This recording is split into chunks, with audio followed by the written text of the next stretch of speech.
Nunca imaginé que el amor de mi vida me traicionaría de la forma más cruel. Mi nombre es Alejandro Méndez, un arquitecto de 42 años que dedicó 15 de ellos a construir un matrimonio que creía sólido como los edificios que diseño. Mi esposa, Lucía, trabaja como directora de marketing en una importante empresa de telecomunicaciones en Madrid. Nos conocimos en la universidad, cuando ambos éramos jóvenes llenos de sueños. 15 años después, vivíamos en un ático en el barrio de Salamanca, sin hijos porque ella siempre priorizó su carrera profesional, decisión que yo respeté desde el primer día. Todo comenzó a cambiar en marzo, cuando la empresa de Lucía contrató a un nuevo director general, Javier Alcocer, un tipo de esos que llaman carismáticos. Alto, siempre impecablemente vestido, con una sonrisa perfecta y una confianza arrolladora que parecía hipnotizar a todos a su alrededor. Desde su llegada, Lucía comenzó a llegar más tarde a casa. Al principio eran reuniones de trabajo que se alargaban, luego cenas de negocios, después eventos corporativos que antes nunca habían existido. Recuerdo perfectamente la primera noche que la sospecha se instaló en mi mente como una astilla imposible de ignorar. Era un jueves de abril. La cena que había preparado se enfriaba sobre la mesa mientras yo revisaba unos planos en mi estudio. El reloj marcó las 10, luego las 11. Llamé a su móvil varias veces, pero saltaba directamente al buzón de voz. Cuando finalmente la puerta se abrió pasada la medianoche, Lucía entró con el pelo ligeramente despeinado y un sutil aroma a colonia masculina que no era la mía. Disculpa, cariño. Reunión de última hora con el equipo directivo y Javier. Ya sabes cómo es esto, dijo mientras se quitaba los tacones y evitaba mi mirada. Esa noche, por primera vez en nuestro matrimonio, durmió sin ducharse, alegando cansancio extremo. Los días siguientes estuve más atento, notando pequeños detalles que antes pasaba por alto, mensajes que llegaban a altas horas de la noche y que ella leía sonriendo, alejándose para contestar. Cambios en su guardarropa, ropa interior nueva que nunca había visto, perfumes diferentes, blusas más escotadas. Un día encontré una factura de un hotel en el centro de Madrid entre sus documentos. Cuando le pregunté, me dijo que era de un evento corporativo donde habían reservado habitaciones para clientes importantes. Mi corazón quería creerle, pero mi mente comenzaba a unir puntos que formaban un mapa hacia el engaño. Empecé a notar cómo mencionaba a Javier en casi todas nuestras conversaciones, cómo sus ojos brillaban al hablar de sus innovadoras ideas para la empresa, cómo defendía sus decisiones cuando yo cuestionaba algún aspecto de su gestión. Una tarde, revisando nuestras cuentas compartidas, descubrí cargos en restaurantes caros en días que supuestamente había estado trabajando hasta tarde en la oficina. Quise confrontarla, pero algo me detuvo. Necesitaba estar seguro, tener pruebas, no solo intuiciones. Fue mi amigo Miguel quien me aconsejó mantener la calma. Lo visité en su taller mecánico en Carabanchel, donde entre el olor a aceite y el sonido de las herramientas, le confesé mis sospechas. Mira, Alejandro, si empiezas a acusar sin pruebas, solo conseguirás que sea más cuidadosa. Si está pasando algo, necesitas saber exactamente qué es antes de actuar, me dijo mientras limpiaba sus manos con un trapo manchado de grasa. Seguí su consejo. Me convertí en un observador silencioso, documentando cada inconsistencia, cada mentira pequeña, cada excusa. Instalé una aplicación para recuperar mensajes borrados en nuestro ordenador compartido.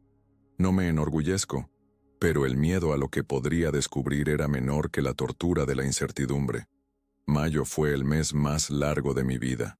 Cada noche que Lucía no estaba, yo permanecía despierto imaginando dónde estaría, con quién, haciendo qué. Las ojeras comenzaron a ser parte permanente de mi rostro, y mis compañeros de trabajo notaron mi distracción constante. ¿Todo bien en casa, Alejandro?, me preguntó mi socio, Carlos, una mañana mientras revisábamos los planos de un nuevo proyecto en Pozuelo. Mentí, como llevaba semanas mintiendo, diciendo que solo estaba preocupado por los plazos del proyecto. La confirmación que buscaba llegó una noche de forma inesperada. Lucía había olvidado su iPad en casa, algo que nunca hacía. Una notificación iluminó la pantalla mientras yo pasaba cerca. Un mensaje de Javier. Anoche fue increíble. No puedo esperar a verte mañana en Barcelona. Esta vez reservé suite con vistas al mar. Barcelona. Lucía me había dicho que iba a un congreso de marketing. Sola. Mis manos temblaban cuando desbloqueé el iPad. Conocía su contraseña porque nunca habíamos tenido secretos. O eso creía yo. La conversación con Javier se desplegó ante mis ojos como un guión de pesadilla. Meses de mensajes, fotos íntimas, planes detallados para verse, comentarios sobre cómo engañarme mejor. Alejandro no sospecha nada. Está demasiado ocupado con sus edificios, había escrito ella en uno de los mensajes. A veces me siento culpable, pero luego pienso en nosotros juntos y todo desaparece. Esa noche, sentado en nuestro sofá con el iPad en mis manos y un vaso de whisky como único compañero, entendí que el edificio que había construido durante 15 años se desmoronaba sin que pudiera hacer nada para evitarlo. Pero mientras las lágrimas silenciosas corrían por mi rostro, algo dentro de mí se endureció. No iba a derrumbarme, no iba a suplicar, no iba a explotar en un arranque de ira. Iba a planear cada paso cuidadosamente, porque si algo sabía hacer bien era diseñar estructuras. Y la estructura de mi venganza debía ser tan perfecta como los planos de mis edificios más exitosos. Los días siguientes transcurrieron en una extraña dualidad. Por fuera el marido comprensivo y orgulloso. Por dentro, un hombre herido planeando meticulosamente cada movimiento. Cada mañana me despertaba junto a una mujer que ya no reconocía, cuyo cuerpo me resultaba tan familiar como ajeno. Compartíamos desayunos donde las conversaciones fluían sobre temas superficiales, mientras yo observaba cómo mentía con la misma naturalidad con que respiraba. Hoy tengo una presentación importante. Puede que llegue tarde, me dijo un martes, mientras aplicaba con cuidado su lápiz labial frente al espejo del baño. No te preocupes, entiendo. La presión debe ser enorme con el nuevo cargo, respondí, sabiendo perfectamente que esa noche se encontraría con Javier en un hotel de la Gran Vía, según los mensajes que había leído la noche anterior en su iPad olvidado nuevamente sobre el sofá. El dolor había cambiado. Ya no era ese puñal agudo que me atravesaba el pecho cuando descubrí los primeros indicios de su traición. Ahora se había transformado en algo más profundo, más frío, más constante, como una enfermedad crónica con la que aprendes a vivir, pero que nunca olvidas que está ahí, latente, corroyendo desde dentro. En mis momentos de soledad, cuando el silencio del ático se volvía ensordecedor, me permitía sentir plenamente ese dolor. No para regodearme en él, sino para recordar por qué estaba haciendo lo que hacía. El dolor era mi brújula, mi ancla a la realidad que Lucía pretendía distorsionar con sus mentiras. Una tarde, mientras revisaba documentos en mi despacho, encontré nuestra foto de boda en un cajón. La contemplé largamente, estudiando el rostro radiante de la mujer que prometió amarme hasta que la muerte nos separara. ¿En qué momento se había transformado en esta extraña que compartía mi cama, pero no mi verdad? Había habido señales que ignoré, advertencias que descarté por estar demasiado ocupado o demasiado confiado. El marco de plata, regalo de su madre, reflejaba la luz de la tarde creando pequeños arcoíris sobre mi escritorio. Con cuidado, separé la fotografía del marco y la guardé en una carpeta.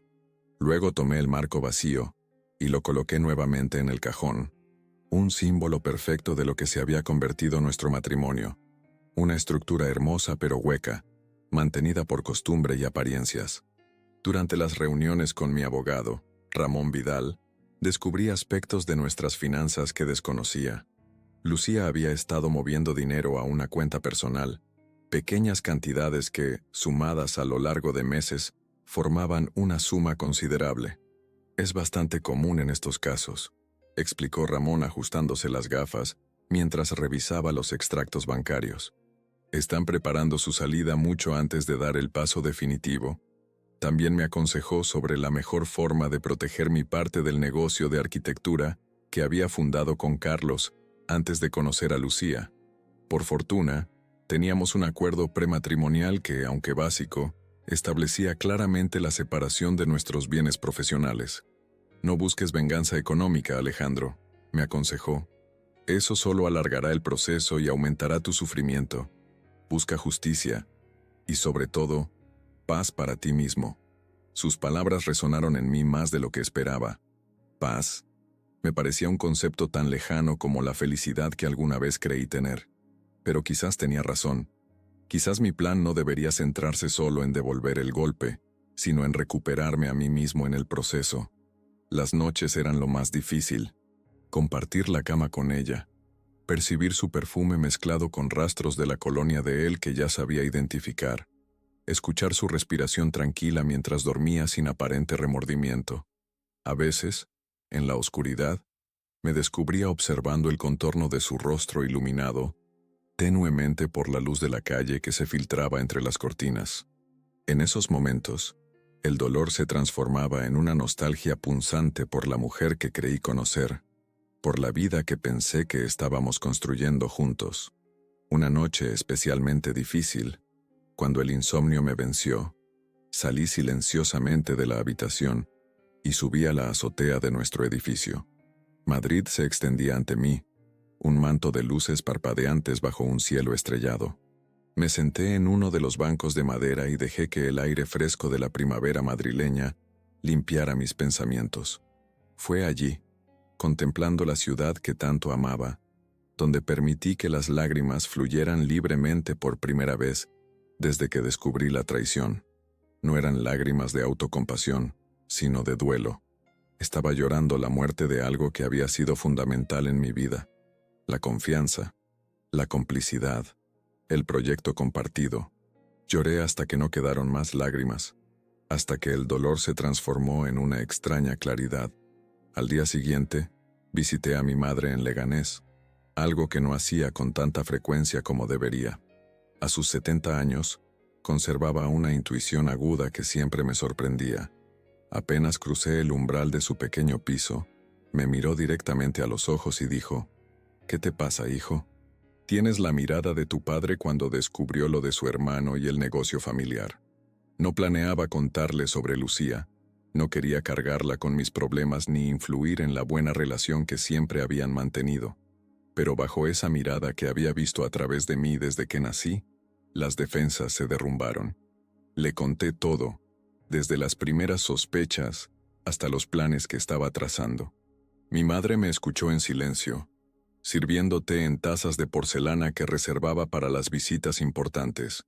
Cuando terminé, se levantó lentamente, fue hasta un antiguo aparador y sacó una caja de madera que nunca había visto. «Tu padre pasó por algo similar con su primer matrimonio antes de conocerme», dijo mientras abría la caja y sacaba un pequeño cuaderno de cuero gastado. «Nunca te lo contó porque consideraba ese capítulo cerrado, pero me dejó esto para ti, por si alguna vez te encontrabas en una situación similar».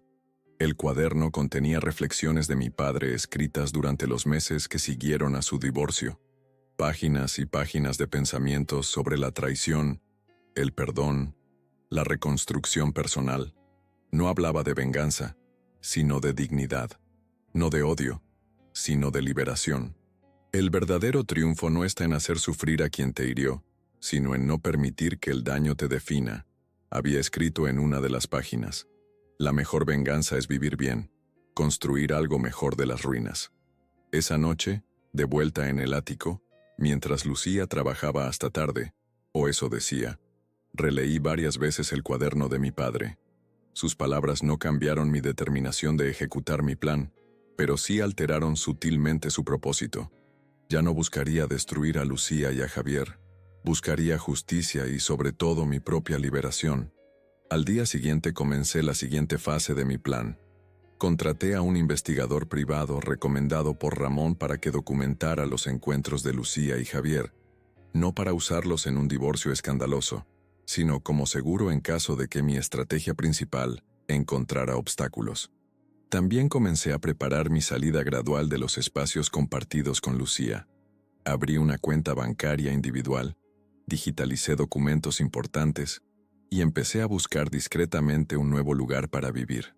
Mientras tanto, mi fachada de normalidad se mantenía intacta. Incluso acepté asistir como acompañante a la cena de gala, donde se anunciaría oficialmente el ascenso de Lucía. Sería una velada elegante en el Hotel Ritz, con la presencia de la junta directiva al completo, y varios clientes importantes. «Estoy tan nerviosa», me confesó Lucía mientras se probaba vestidos para la ocasión. «Es el momento más importante de mi carrera. Y lo has conseguido por mérito propio», respondí observando cómo se sonrojaba ligeramente, quizás por vergüenza, quizás por la mentira implícita en mi afirmación. Esa noche, mirando los vestidos extendidos sobre nuestra cama, tuve una revelación.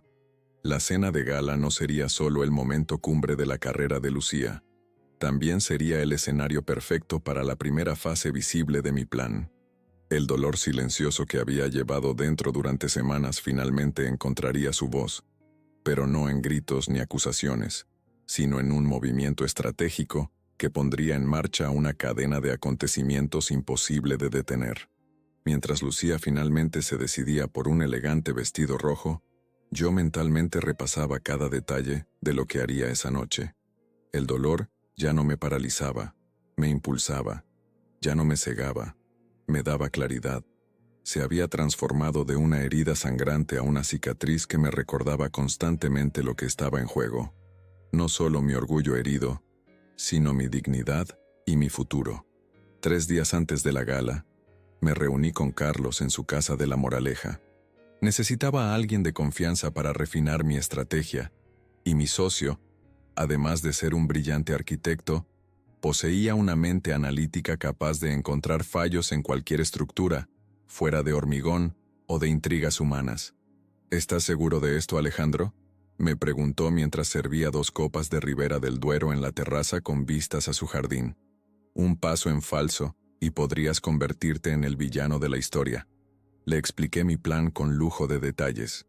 No buscaba humillar públicamente a Lucía ni provocar un escándalo que manchara mi nombre o el de nuestra firma de arquitectura. Mi enfoque era más sutil, más elegante en su concepción. Quería crear una situación donde la verdad emergiera por sí sola, donde las consecuencias naturales de sus acciones la alcanzaran sin que yo pareciera estar moviendo los hilos. «Admiro tu sangre fría», dijo Carlos después de escucharme. Yo habría explotado el primer día. «No es sangre fría», le corregí. «Es supervivencia. Gritar, acusar, montar una escena. Eso solo me habría dado un momento de desahogo seguido de meses de amargura. Prefiero construir mi salida con la misma precisión con la que diseñamos edificios». Mi plan tenía varios componentes interconectados. Primero, había preparado un dossier con todas las pruebas de la infidelidad de Lucía y Javier. Capturas de pantalla de mensajes, facturas de hoteles, fotografías tomadas por el investigador privado. Pero no pensaba usarlo como un arma de destrucción masiva, sino como una red de seguridad. El elemento central de mi estrategia se basaba en la información que Teresa me había proporcionado sobre el patrón de comportamiento de Javier. Si realmente estaba empezando a interesarse en otra ejecutiva de Valencia, como ella sospechaba, yo podía utilizar eso para acelerar el curso natural de los acontecimientos. A través de contactos en el sector inmobiliario, conseguí el número de Claudia Ferrán, la ejecutiva valenciana. Me presenté como un potencial cliente interesado en abrir una oficina en Valencia. Durante nuestra conversación, sutilmente mencioné a Javier y su reputación profesional. Como esperaba, ella se mostró entusiasmada, confirmando que efectivamente estaba en conversaciones para unirse al equipo en Madrid. «Javier tiene grandes planes para reestructurar el departamento de marketing», me dijo con evidente emoción. «Cree que podemos implementar estrategias más agresivas para captar el mercado internacional». «¿Reestructurar?», pregunté con fingida inocencia. «Tengo entendido que acaban de ascender a alguien a directora adjunta de marketing». «Oh, sí, pero según Javier es una solución temporal. Entre nosotros», bajó la voz aunque hablábamos por teléfono. «Me ha dicho que necesita a alguien con una visión más alineada con la suya para la expansión que planea». Esa conversación me proporcionó la confirmación que necesitaba. Javier ya estaba preparando el terreno para deshacerse de Lucía profesionalmente, una vez que su interés personal en ella disminuyera. Mi trabajo consistiría simplemente en acelerar ese proceso y asegurarme de que Lucía lo descubriera de la manera más impactante posible. El segundo componente de mi plan involucraba a Teresa.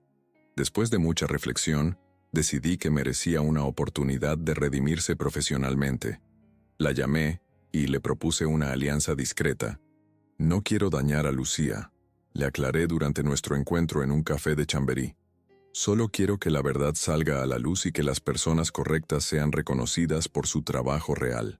Teresa me confesó que gran parte del éxito reciente del departamento de marketing se debía a ideas que ella había desarrollado y que Lucía había presentado como propias ante Javier. Esto encajaba perfectamente con mi plan. ¿Qué propones exactamente?, preguntó Teresa, cautelosa pero interesada. Tengo entendido que en la gala, Lucía presentará la nueva estrategia de expansión internacional como parte de su discurso de aceptación del cargo. ¿Sabes si esa estrategia incluye tus ideas? Teresa asintió lentamente. La estructura completa es mía, incluyendo los análisis de mercado y las proyecciones financieras. Lucía solo cambió la presentación visual y algunos términos para hacerla más impactante. ¿Y tienes pruebas de esto? ¿Correos, borradores, notas de reuniones? Por supuesto, siempre documento todo mi trabajo, respondió con una sonrisa que revelaba que entendía perfectamente hacia dónde me dirigía. Le expliqué la parte del plan que la involucraba. No tendría que hacer nada que comprometiera su integridad profesional, solo estar preparada para el momento adecuado. Aceptó sin dudar. El tercer elemento requería más delicadeza. Necesitaba que Claudia Ferrán asistiera a la gala sin que pareciera sospechoso. Afortunadamente, Carlos conocía al director financiero, quien podría incluirla en la lista de invitados con el pretexto de que estaban considerando a ejecutivos de todas las filiales para futuras reestructuraciones. Será como ver un partido de ajedrez donde solo tú conoces todos los movimientos, comentó Carlos cuando repasamos el plan final. ¿Has considerado que podría salir mal? ¿Que Lucía podría contraatacar de alguna manera? Lo he considerado, admití. Por eso preparé el dossier con las pruebas. No quiero usarlo, pero si me veo acorralado, tengo munición suficiente para defenderme.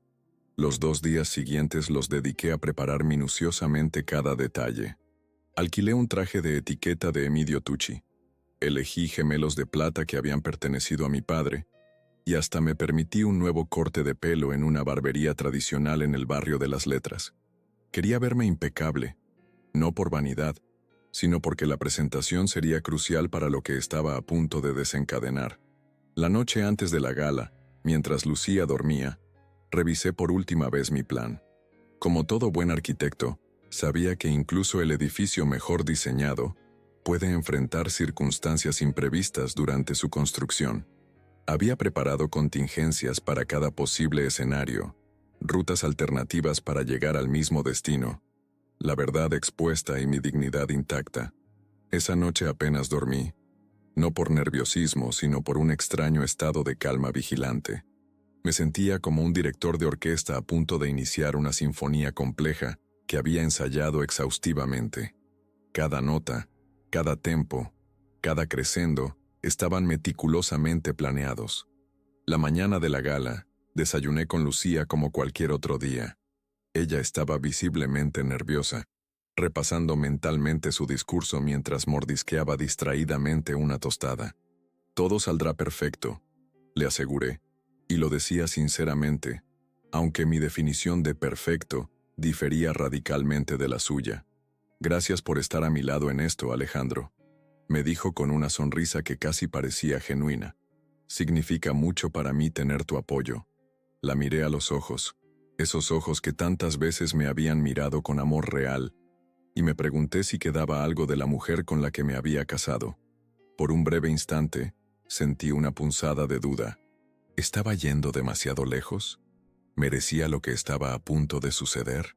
Luego recordé los mensajes que había leído, las mentiras acumuladas durante meses, la forma en que había usado nuestro matrimonio como una fachada, mientras construía una vida paralela.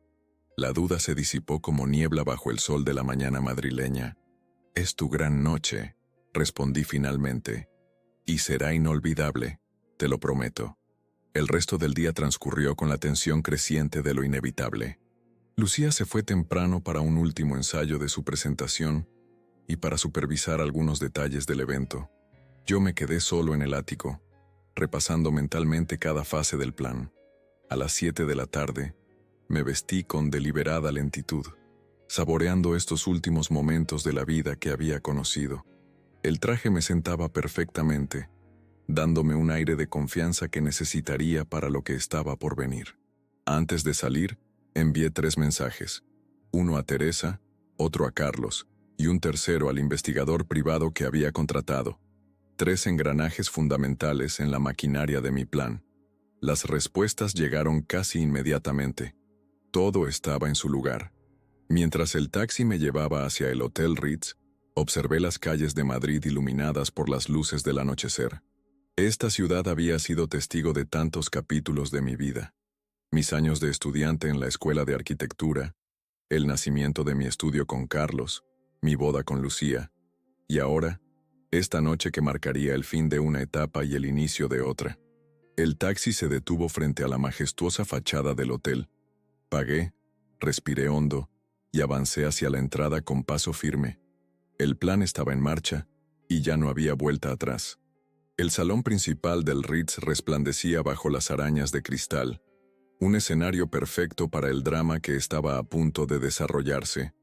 La crema innata del mundo empresarial madrileño circulaba entre copas de champán y bandejas de aperitivos elaborados. Localicé a Lucía casi inmediatamente. Su vestido rojo destacaba como una llamarada entre los trajes oscuros y vestidos más sobrios. Estaba junto a Javier, por supuesto, ambos rodeados de un pequeño séquito de aduladores. Me acerqué con naturalidad, saludando a conocidos en el camino, estrechando manos, intercambiando cortesías. Cuando llegué al lado de Lucía, ella me presentó con evidente orgullo. Mi marido, Alejandro Méndez, dijo colocando su mano sobre mi brazo. El mejor arquitecto de Madrid y mi mayor apoyo. Javier me extendió la mano con esa sonrisa perfecta que ahora me resultaba repulsiva. Un placer conocerte finalmente, Alejandro. Lucía habla maravillas de ti. El placer es mío, respondí estrechando su mano con firmeza. He oído mucho sobre usted también, señor Alcocer, sobre sus métodos de trabajo tan particulares. Un destello de inquietud cruzó su mirada, pero se recuperó rápidamente. Espero que todo lo bueno. Rió con falsa jovialidad. Oh, sin duda. Sonreí enigmáticamente antes de volverme hacia mi esposa. Lucía, querida, ¿ya has saludado al director financiero? Me pareció verlo buscándote hace un momento. Mientras Lucía se alejaba para cumplir con sus obligaciones sociales, intercambié algunas palabras más con Javier, estudiándolo como un entomólogo estudiaría un espécimen particularmente interesante. ¿Cómo podía este hombre, con su carisma prefabricado y su ambición transparente, haber seducido a una mujer como Lucía? La respuesta, por supuesto, estaba en la ambición compartida, en ese hambre de éxito que había terminado devorando los valores que alguna vez creí que mi esposa poseía. Pronto localicé a Teresa, elegante en un vestido azul marino, conversando discretamente con Carlos cerca del bar. Me acerqué a ellos, intercambiamos miradas de complicidad y confirmamos que todo estaba según lo planeado. Claudia acaba de llegar, murmuró Carlos inclinándose para tomar una copa de la bandeja de un camarero. Está en la entrada con Morales, el director financiero. Dirigí mi mirada hacia la entrada y efectivamente, allí estaba la ejecutiva valenciana, espectacular en un vestido negro de corte impecable. Nuestras miradas se cruzaron brevemente y ella me reconoció de inmediato, aunque nunca nos habíamos visto en persona. Le había enviado una foto mía con la excusa de reconocernos en una futura reunión de negocios. ¿Has visto la cara de Javier cuando la ha visto entrar?, comentó Teresa con una sonrisa tensa, como un niño que acaba de descubrir un juguete nuevo. Y Lucía lo ha notado, añadió Carlos. La he visto siguiendo la dirección de su mirada. Perfecto. La primera semilla de duda ya estaba plantada. Ahora solo quedaba regar el terreno adecuadamente y esperar que floreciera la verdad. La cena comenzó con el protocolo habitual: discursos del presidente de la compañía, brindis por el éxito continuo, agradecimientos a clientes importantes, Me senté en la mesa asignada, junto a esposas y esposos de otros ejecutivos, manteniendo conversaciones triviales mientras monitoreaba discretamente los movimientos en la mesa principal. Javier había colocado estratégicamente a Claudia a su izquierda, mientras Lucía ocupaba el lugar de honor a su derecha. Desde mi posición, podía ver claramente cómo mi esposa se esforzaba por mantener la compostura, mientras Javier se inclinaba cada vez más hacia Claudia, riendo de sus comentarios, tocando ocasionalmente su brazo al enfatizar algún punto. Entre el plato principal y el postre, vi a Lucía levantarse y dirigirse hacia el servicio. Era el momento que Teresa estaba esperando. Con discreción profesional, mi cómplice la siguió. Minutos después, Teresa regresó a su mesa con una expresión neutra que solo yo podía interpretar correctamente. La primera fase estaba completa. Había, accidentalmente, mencionado a Lucía, lo emocionada que estaba Claudia por trabajar directamente con Javier en la reestructuración del departamento. ¿Reestructuración? ¿Qué reestructuración?, había preguntado Lucía, según me contaría Teresa más tarde. Oh, perdona. Pensé que ya lo sabías, había respondido Teresa con fingida inocencia. Claudia me comentó que Javier le ha ofrecido dirigir el nuevo enfoque internacional del departamento de marketing. Algo sobre necesitar sangre nueva y visiones más alineadas.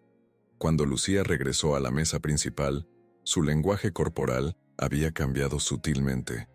La sonrisa permanecía, pero sus ojos seguían cada movimiento de Javier y Claudia con una intensidad casi palpable. Finalmente llegó el momento culminante de la noche.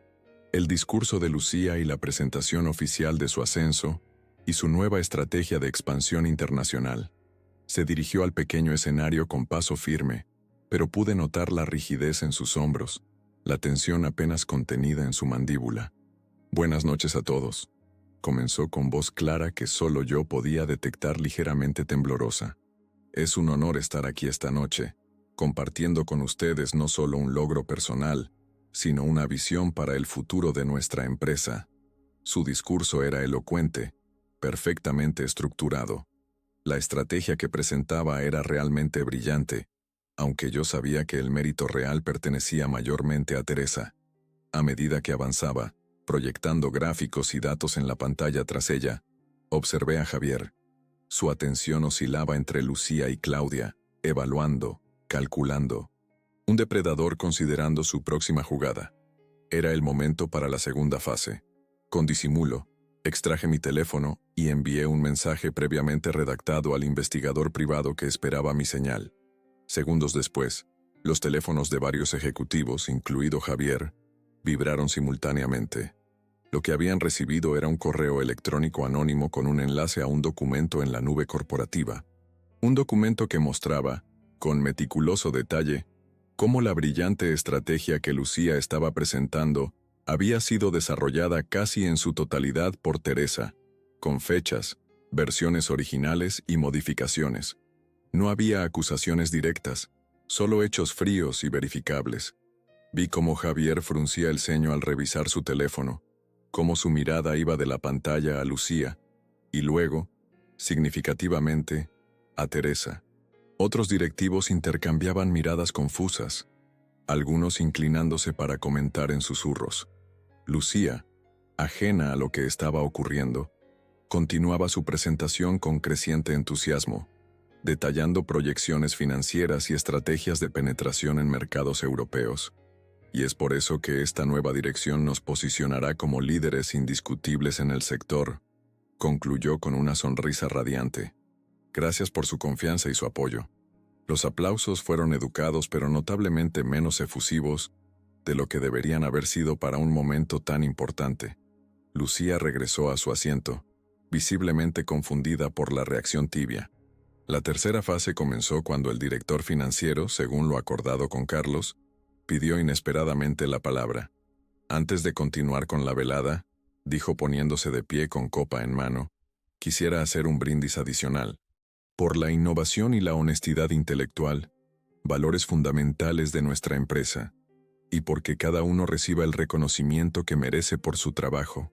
Sus palabras, aparentemente inocuas, cayeron como una sentencia en el ambiente ya enrarecido. Vi como varios directivos miraban ahora directamente a Teresa, quien mantenía una expresión serena pero decidida. Javier, percibiendo el cambio en la atmósfera, intentó recuperar el control de la situación poniéndose de pie para proponer otro brindis, pero fue interrumpido por el sonido de varios teléfonos más, recibiendo notificaciones. Esta vez, el mensaje anónimo incluía un pequeño fragmento de las pruebas que había recopilado sobre la relación entre Lucía y Javier. Nada explícito, solo lo suficiente para sugerir una conducta inapropiada entre un superior y su subordinada, coincidiendo convenientemente con el periodo del ascenso. El rostro de Lucía palideció cuando vio la notificación en su propio teléfono. Sus ojos buscaron desesperadamente los de Javier, pero él estaba demasiado ocupado intentando controlar el daño que se extendía como una mancha de aceite entre los presentes. Con perfecta sincronización, Claudia Ferrán se acercó en ese momento a la mesa principal, inclinándose para decir algo al oído de Javier. No pude escuchar sus palabras, pero su lenguaje corporal lo decía todo. Intimidad, complicidad, la promesa de un futuro juntos. Lucía observó la escena con una mezcla de incredulidad y horror creciente. La realización de lo que estaba sucediendo, de cómo su cuidadosamente construido castillo de naipes se desmoronaba, se reflejaba en cada línea de su rostro. Me acerqué entonces, calculando perfectamente mi entrada en escena. ¿Todo bien, querida?, pregunté con genuina preocupación. Pareces pálida. Sus ojos, al encontrarse con los míos, se llenaron de un reconocimiento súbito y terrible. «Tú», susurró, tan bajo que solo yo pude escucharla. «¿Cómo? Quizás deberíamos irnos», sugerí con suavidad, ofreciéndole mi brazo como el caballero que siempre había sido. «No te ves bien». A nuestro alrededor, la velada se desintegraba en pequeños núcleos de conversaciones intensas. Vi a Teresa siendo abordada por el presidente de la compañía, a Javier intentando simultáneamente calmar a Claudia y acercarse a los directivos más importantes, tratando de controlar los daños. Sin decir palabra, Lucía tomó su bolso y caminó hacia la salida.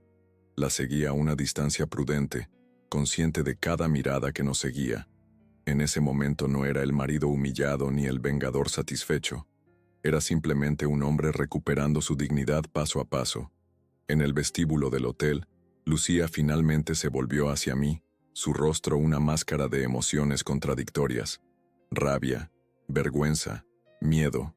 «¿Por qué así?», preguntó con voz apenas audible. «¿Por qué no simplemente me confrontaste?». La miré largo rato antes de responder, viendo realmente a la mujer que había amado y perdido, a la extraña en que se había convertido. «Porque merecías exactamente lo que has recibido esta noche. La verdad expuesta, no por mí, sino por tus propias acciones», respondí con calma. «No quería destruirte, Lucía. Solo quería que vieras lo que has construido y lo frágil que era». Un taxi se detuvo frente al hotel. Hice un gesto hacia él. «Te he reservado una habitación en otro hotel para esta noche», añadí entregándole una llave tarjeta. «Necesitarás tiempo para pensar en tu próximo paso. Yo haré lo mismo». Sin esperar respuesta, me di la vuelta y caminé hacia la noche madrileña, sintiendo por primera vez en meses el peso que se levantaba de mis hombros.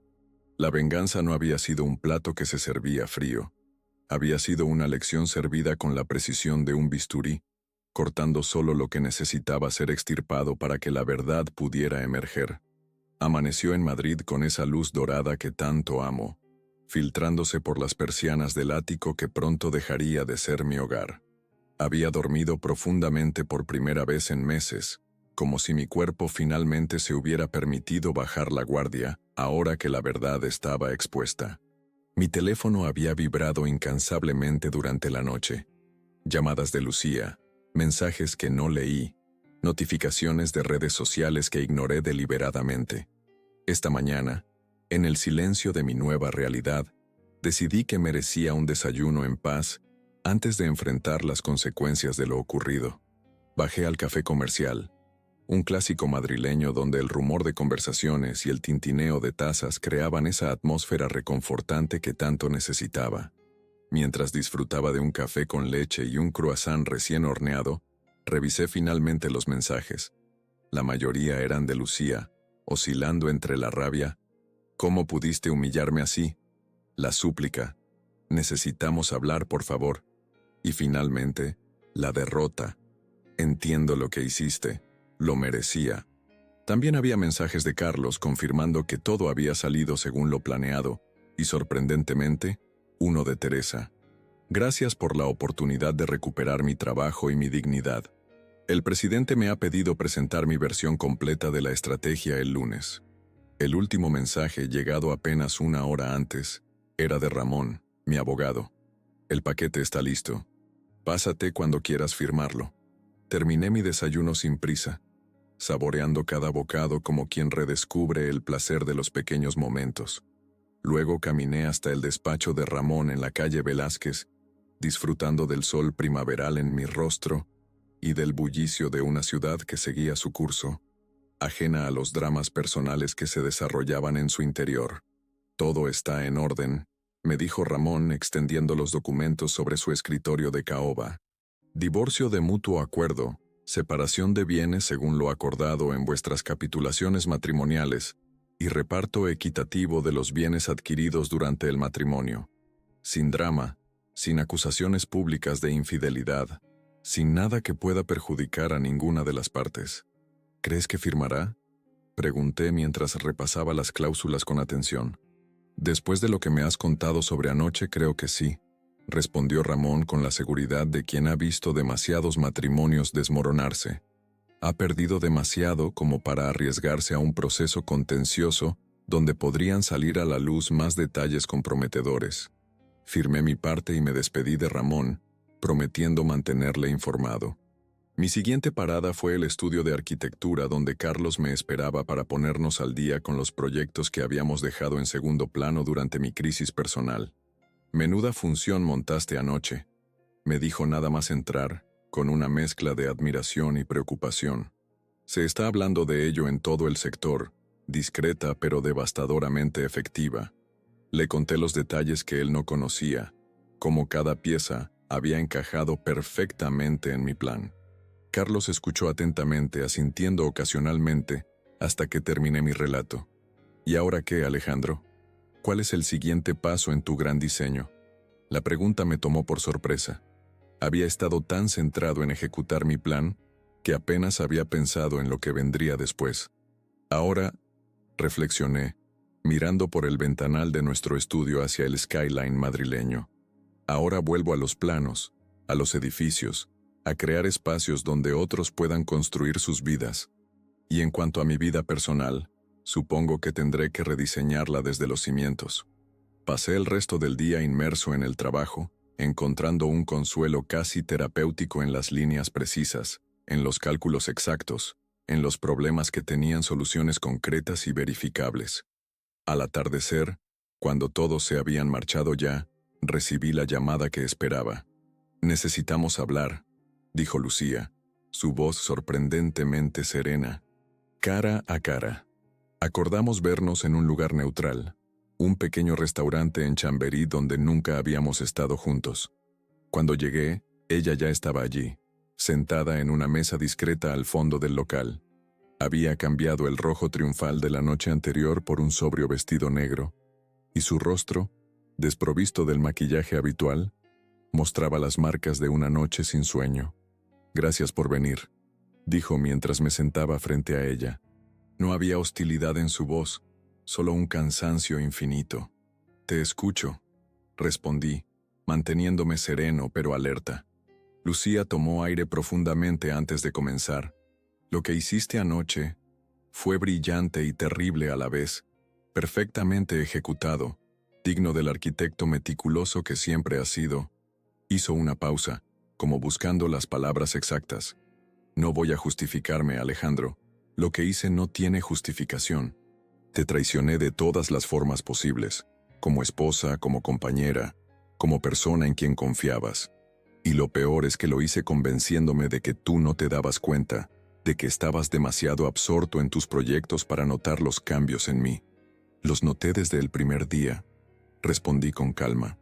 Cada detalle, cada mentira pequeña, cada excusa, los fui guardando como quien colecciona piezas de un rompecabezas, esperando ver qué imagen formarían al final. Ella asintió, aceptando mis palabras como una verdad inevitable. Javier me ha despedido esta mañana, continuó, con una sonrisa amarga, por apropiación indebida de trabajo intelectual y conducta inapropiada que compromete la integridad de la empresa. Lo irónico es que fue él quien me sugirió usar las ideas de Teresa como propias, quien me convenció de que así funcionaba el mundo corporativo, y ahora él sigue allí, intacto, mientras yo... Su voz se quebró ligeramente. No sentí la satisfacción que esperaba ante su caída, solo una triste confirmación de lo que ya sabía, que las estructuras construidas sobre mentiras, tarde o temprano, se derrumban por su propio peso. He recibido los papeles del divorcio, dijo después de recomponerse. Los firmaré, por supuesto. Es lo mínimo que puedo hacer. Gracias, respondí simplemente. Nos quedamos en silencio unos instantes, dos extraños compartiendo los restos de una vida que ya no existía. ¿Sabes qué es lo más doloroso de todo esto?, preguntó finalmente, sus ojos encontrando los míos por primera vez esa noche. Que ni siquiera sé por qué lo hice. Teníamos una buena vida. Tú eras un buen marido. Y lo arruiné todo por... ¿qué? ¿Ambición? ¿Emoción? ¿El riesgo de lo prohibido? Me he estado haciendo esa pregunta toda la noche y no encuentro una respuesta que tenga sentido. No tenía palabras de consuelo para ofrecerle, ni quería fingir una comprensión que no sentía. En lugar de eso, opté por la honestidad que siempre había sido el pilar de mi existencia. Quizás no hay una respuesta simple, dije. Quizás es una combinación de muchas pequeñas decisiones, de momentos en que elegiste una dirección en lugar de otra. Lo que importa ahora es qué harás con esta lección. Hablamos un poco más. Detalles prácticos sobre la separación, acuerdos sobre quién se quedaría con qué objetos, cuestiones bancarias que resolver. Todo con una civilidad que contrastaba dolorosamente con el caos emocional de los últimos meses. Al despedirnos en la puerta del restaurante, Lucía me detuvo con una pregunta final. ¿Podrás perdonarme algún día? La miré, viendo fragmentos de la mujer que había amado en la persona rota que tenía delante. No lo sé, respondí con sinceridad, pero sí sé que no te odio, y eso ya es un comienzo. Las semanas siguientes pasaron con la extraña calma que sigue a las tormentas devastadoras. Encontré un pequeño apartamento en Malasaña, un espacio luminoso y moderno donde empecé a reconstruir mi vida pieza a pieza. Lucía y yo finalizamos nuestro divorcio sin conflictos adicionales, cada uno aceptando su parte de responsabilidad en el fracaso de nuestro matrimonio, aunque la traición hubiera sido únicamente suya. Una tarde de domingo, mientras organizaba mis libros de arquitectura en las nuevas estanterías, recibí una llamada inesperada. «Señor Méndez, soy Elena Cifuentes, directora de la Escuela de Arquitectura. Estamos buscando un profesor para el módulo de Ética Profesional y Responsabilidad en la Arquitectura. Su nombre ha sido recomendado por varios colegas. La propuesta me tomó por sorpresa, pero inmediatamente sentí que era perfecta. ¿Quién mejor para hablar de ética y responsabilidad que alguien que había tenido que reconstruir su vida desde los cimientos, manteniendo su integridad en el proceso? Acepté sin dudar, y 2 semanas después me encontré frente a un aula llena de jóvenes aspirantes a arquitectos, hablándoles no solo de estructuras y diseños, sino de cómo construir una vida profesional y personal sobre bases sólidas de honestidad y respeto. La arquitectura no es solo sobre edificios, les dije en aquella primera clase. Es sobre crear espacios donde la vida pueda desarrollarse con dignidad, donde la verdad se refleje en cada línea, en cada ángulo. Lo mismo se aplica a nuestras propias vidas. Somos los arquitectos de nuestra existencia, y cada decisión que tomamos es un ladrillo en la estructura que finalmente habitaremos. 6 meses después de la fatídica gala, recibí un correo electrónico de Teresa. Había sido ascendida a directora de marketing y la empresa estaba recuperando su reputación bajo un nuevo liderazgo. Javier había sido discretamente relegado a una filial menor en Canarias después de que surgieran más casos de conducta inapropiada. En cuanto a Lucía, Había encontrado trabajo en una pequeña agencia de publicidad donde, según Teresa, estaba empezando desde abajo aprendiendo a ganarse el respeto por mérito propio. Esa noche, sentado en la terraza de mi nuevo apartamento con una copa de vino, contemplando el animado paisaje urbano de Madrid, me di cuenta de que mi plan de venganza había conseguido algo que nunca esperé. No solo justicia, sino también liberación.